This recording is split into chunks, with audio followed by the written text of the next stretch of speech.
All right, where are we? IT Slack? Slack IT? Something like that? Lack IT. Lack? IT Lack? Let's recount what happened. For those who care and don't want to go through the boomer slipper. Even though Jay was perfectly fine with it, I'm not, because I like things to be easy and straightforward, and it really wasn't. We need to extend our visa, because you can be here up to 90 days, but they only give you 60 days, and you have to apply for the extra 30 days. So we looked up where we're supposed to go. It says Division 1, Immigration. We did everything beforehand, got copies of stuff, and printed out the form beforehand. Filled it out. We go to the immigration office. Late, mind you. We got there at like 9:10, and it opened at 8:30 a.m. And the line was literally like wrapping around. It was like 60 people deep. So fast. But it was a lot of people, yeah. And they still had to wait, to go through. We went through the line. We went through another line, waited, and then they told us, they're like, "Oh, what are you here for?" And we're like, "Oh, for a visa extension." And then she's like, "Oh no, here, take this, scan this, and go here." And there's a little slip of paper. And it was basically another location to go to, because apparently they separate extending the visa from the other immigration processes. Maybe the longer, the job visas, the education visas, whatever. You had to go to a different location. It was only like a 7-minute drive, 8-minute drive away, but still that was like annoying, because I was like, why wasn't that on the website? Why was that on the website? So we came to this other location. It was hard to get in here. We didn't know where the entrance is, because it's in a mall called IT Lack or Lack IT. This is a mall. It doesn't open till 10. So there was only like a couple of doors that were open. We found one. We went through the parking lot, which I think there might have been a door in the front that we missed. Oh, maybe. But yeah, we ended up going through the parking lot and going up several flights of stairs to get to the third floor. Then going through there, going around the corner, and then seeing a bunch of people and be like, "Oh, this is where it's at." Then it was very confusing on where to start, because like when you come up to the side, there's like, you think this is where it starts, but it's not. It's on the other side. And then there's a sign that says like Q, first step Q, second step Q card, and it was like very confusing, because I was like, what do you mean? If you just keep walking around, you'll figure it out. But it wasn't clear, okay? And other people were coming and asking us questions because they didn't know either. It was very unclear. You're glossing over this shit. And then you stand at the queue. The first thing is the queue, the line. You stand in the line. Then the second part is you talk to someone and they tell you, "Oh, all that paperwork you filled out, well, that doesn't count, because we have different paperwork for you to fill out." And really, it's the same paperwork, but in a different format. Same questions, different form. It's the same form. It reminds me of Jack Black. Bernie. There's a scene where the woman that, the main character, the woman, and she's like talking to her, I don't know what he is, accountant. He was like, she was like, "You can tell me what's going on with my accounts," and he was like, "I can tell you right away. It's their new format. They formatted it in a different format." It just reminds me of that. I gotta put the clip in. It makes more sense. And then there was like 3 extra pieces of paper we had to fill out, which all pretty much said the same thing.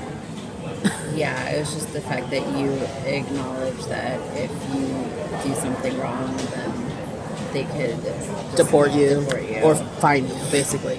So you're just like signing a whole bunch of things over and over again, which is a little tedious, whatever. Then we got back in to see the person we originally talked to. We didn't have to stand in line again. We just went straight to her.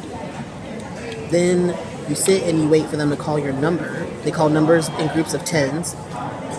And then you go into a little room and you sit. And if you're together, they'll do it together with you. But if you're by yourself, you just go one at a time.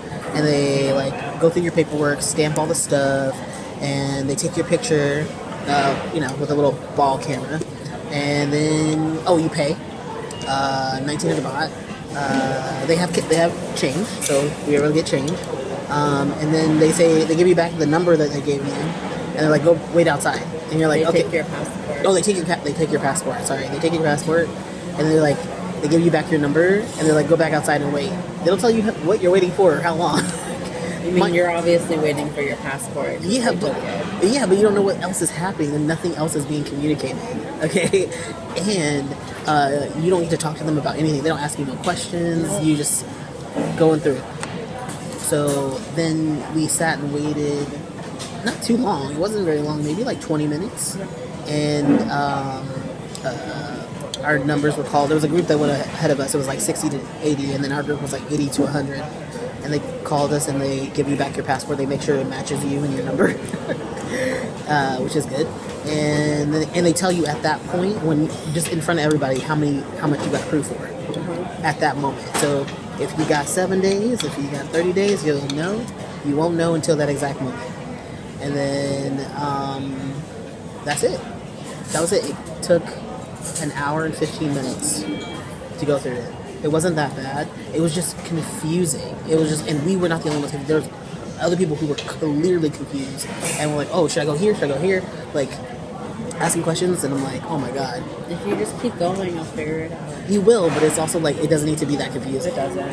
They even had a giant box that said "suggestion box." I should have filled it. Like they probably get so much feedback. The whole thing about the restricted area, that was so confusing. Like. But the walkway wasn't restricted, but it was hard to tell other than it was blue. Well, the restricted was just in front sit. of the chairs. No, and it was behind the chairs too.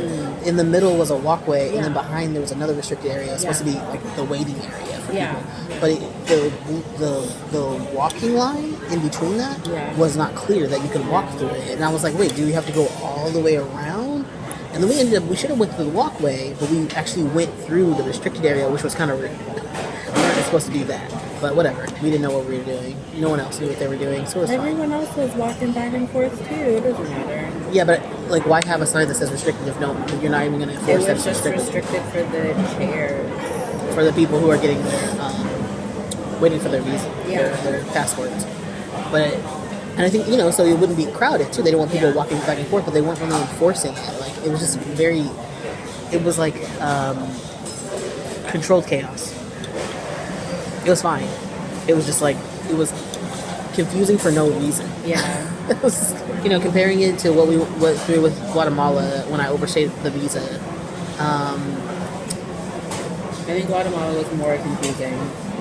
Yes, mainly because there wasn't any English. Like, I was relying on you heavily, too, to, like, translate. And also because we had to go in and out of security, and there was only one cashier office.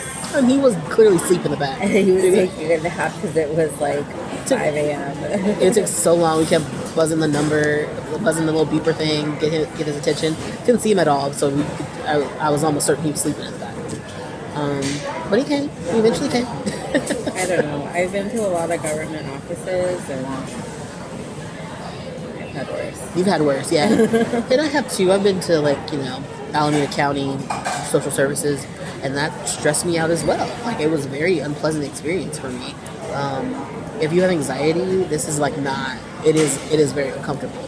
And I feel like I have my anxiety somewhat in check. And imagine if you didn't have your anxiety in check. I could at least complain to you. Yeah, because I'm just like, oh, it's fine. Everything's fine. But what if you're not? What if you don't have someone like you with them, or they're by themselves, or they're it could be challenging. It was overwhelming. But it was easy. Oh my god! Forgot about that. When we were waiting in the first line to get the cue card, I started to move up, and Jay was a few steps behind me, and this woman behind her pushed Jay, pushed her back, to go forward. She was like, go. And I was like, I just gave her a look, and I was like, I'm going. And then I stopped. You did stop intentionally because I was like, I'm not rushing just because you're in a hurry. For what? You're all waiting. As soon as I could tell that you had been pushed. I felt it. I felt it, and I turned around. I was like, did you just get pushed? I was like, excuse me.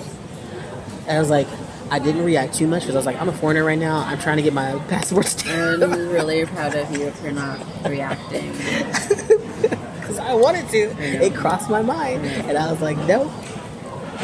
She lucky she didn't push me because I would have said something. She's lucky she pushed me. So annoying. I It's think okay. One day she's gonna push the wrong person. she is. She's gonna push the wrong not my one. problem. It's not. It's fine. It's totally fine. But at the moment, I was very upset, and I still kind of am. And then when we were sitting, some dude, I don't know if he was American or not, but he was long. He had long legs, and he was kicking my chair, because he was adjusting himself, and I made a big huff about it. I was moving my chair. Got scooted up, over dramatically. I scooted up. I don't like when people touch me. I don't like when people touch you. I think it's very inappropriate to touch people you don't know. And if you do touch someone, you should immediately apologize. Right. But that's me, you know. I'm from the West. I'm really big on individualism and space, and that's not the case everywhere. Although I would say that in Bangkok, people don't touch each other. So I'm like, there was no reason for her to touch you. Like, it wasn't like, oh yeah, people touch each other here sometimes. It's not like it's Korea, like, you know, people people push each other on the train and stuff, and like that's like common, you know. There wasn't any reason. Or no reason. So. And I think you said she was there, she clearly like helping some dude. That's what it looked like. They could have been a partner. They could have been a couple. Could have been a couple. So I'm not sure what the issue was, but Yeah, wasn't happy about that. Was not. But that was the experience. No, and then now we came down stairs to the ground floor or the bottom floor, maybe the basement. I don't know. And this is where the food area is. And there's lots of food options, pretty reasonably priced. But you have to get a food card and like load money on it. It's free, but you have to go do that at a little kiosk over here. I didn't know that. I went to someone and ordered food, and she took my money and gave me change. It's fine. But Jay actually got the card, and yeah, it's cool. And it looks like everyone who was upstairs is down here now. It's like after the stress, the chaotic and unnecessarily confusing situation. You know, you come down here, get a little food. I'm not stressed. You're not stressed. Stressing me out is you. Well, I am stressed. There's nothing to be stressed about. Well, now, not anymore. Not anymore. Even when it was happening, there's nothing to be stressed about. I have anxiety. They gonna tell me not to be stressed. I am a stressed person. I literally came to this country to not be stressed. Except for when you're dealing with immigration. That's the caveat. That's the caveat. Yeah, it's only that time. It is a little much. But even then, it's just like, you know, it was fine. They were nice. Papers and They were nice, actually. They were very pleasant. I was a little irritated about filling out the papers. I was like, "This is the same thing again. Why isn't this all in one? This is all in one sheet." I think no matter what we do, we're gonna have to fill it out. Well, I told you that before we got there. I know. I was like, no, I was trying to be hopeful. And I was like, no. Man, I was like, fill it out again. I had seen a review that said, it doesn't matter if you filled it out beforehand, they're going to make you fill it out. They're going to give you a new form. Because it's formatted in a different format. Even though it sounds exactly the same thing. But it's formatted differently. Somebody got promoted and they decided to change the form. Yep. And then there was just the extra forms of of just signing our name on it. I was like, this could be one page with all of this info. Why are there 3 extra pages? Whatever, it's fine. It's just a little bit of tedious paperwork. We are lucky we did get the 30 days, so we don't have to rearrange our whole life. Because I was stressed about that, because I was a little worried. There's discretion. Yeah, they can do whatever they want. Whatever they want. It's their country, it's their rules. If they feel like tightening the belt a little bit, they can. And so I was a little scared we were only going to get 7 days. But we got 30. So I think till the 27th? We leave on the 27th, no, right? Yeah. Hopefully there's no flight delays. But yeah, we should be going out. I don't know what time our flight is. Like, I think it's in the afternoon. 2:30? 2.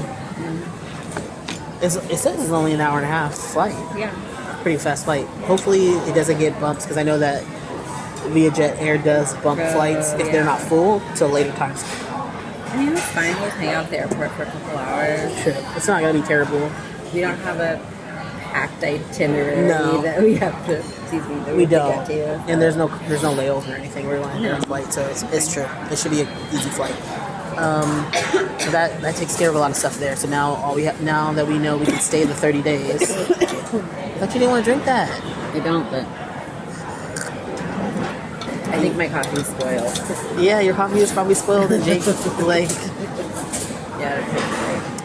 the woman who we got it from, I see all of her coffee drinks are out, and there's no ice. They're all pre-mixed, and there's no ice. She has a bucket full of ice to fill the cup before she pours your warm coffee. That's been sitting. It's fine. It's okay. Well, you'll be regular later. Yeah, so we have 30 days, so now we can move forward and plan for Vietnam. We need to apply for the visa now. And then now I can decide on housing, since like we know we can stay here. We don't have to rearrange anything. Yeah. So that's nice. Yeah. Okay. That's it. That's the update. That's what happened. Jay, we should have you be on camera for a little bit. Are you in frame? Yeah. I gotta put you in for a little bit because like you're never on. You're like 2 seconds here and there. People be like, "Is this the Nick vlog or is this the Star Child I have to vlog?" wear my hair like this today so it matches my passport photo. Because every time I change my hair, it makes me look really different. So every time we have to do something official, this is my official. It is true because like they'd probably have to do a double take if you had your hair out curly. Yeah, They'd be like, I know. So "Who's it's this?" Like, I do my passport hair. Passport hair for sure. All right, that's it. Yeah, that's the vlog. Bye.